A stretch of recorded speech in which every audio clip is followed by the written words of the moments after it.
தகுதி ஒரு இருக்குன்னு கட்சி சொல்றேன். ஜெயிக்கிறதும் ஜெயிக்காதோ அதோடைய கட்டமைப்பு பொறுத்து இருக்குது சார். ஒரு ஆனா அந்த கட்சி கட்டமைப்பு தமிழக வெற்றி கழகத்துக்கு இருக்கான்னு கேட்கறாங்க. இருக்கிறது இருந்தா ஜெயிக்க போகுது. உங்களுக்கு ஏன் வருத்தம்னு கேட்கிறேன். கட்டமைப்புகள் இருந்தா தானே சார் ஒரு கட்சி ஜெயிக்க முடியும். இல்ல நான் என்ன அப்பதானே ஒரு மக்கள் ஆதரிப்பாங்க. இல்ல. அததான் சொல்றேன். கட்டமைப்பு இருக்கிறதுனால தான் இன்னைக்குமே மக்கள் இருக்குது. இந்த வாரமே போயிடுவாரு. அனுமதி கிடைச்சிரும். கிடைக்க அந்த போம்போது அந்த கட்டமைப்புகள் என்னன்றது தெரியும். மக்கள் மத்தியில என்னவா இருக்கிறாருன்றது உங்களுக்கு தெரியும் பாருங்கன்றேன். அந்த கட்டமைப்புகள்ல குறைபாடு இருக்கிறதுனால தான் சின்ன சின்ன பசங்க முதற்கொண்டு டிரான்ஸ்ஃபார்மர்ல ஏறுறது, மரத்துல ஏறுறது இந்த மாரி பல விஷயங்கள் பண்றாங்க. அத கட்டுப்படுத்த கூட முடியாம இருக்காரு விஜய் அப்படின்னு இப்ப பல விமர்சனங்கள வைக்கிறாங்கல்ல. பாருங்க. கனிமொழி வந்து ஒரு இடத்துக்கு போகும்போது, "டிரான்ஸ்ஃபார்மர்ல ஏறாத தம்பி, இறங்குங்க, இறங்குங்க."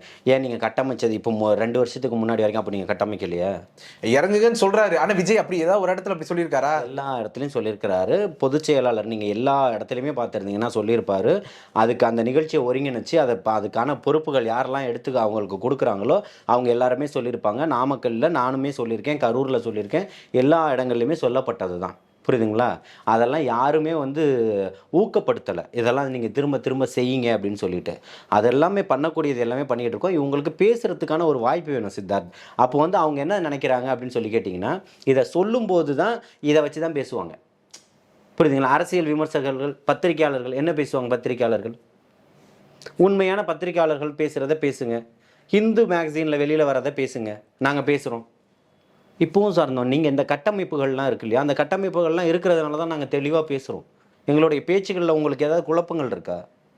இல்லல்ல. அப்போ வாங்க பேசுவோன்றோம்.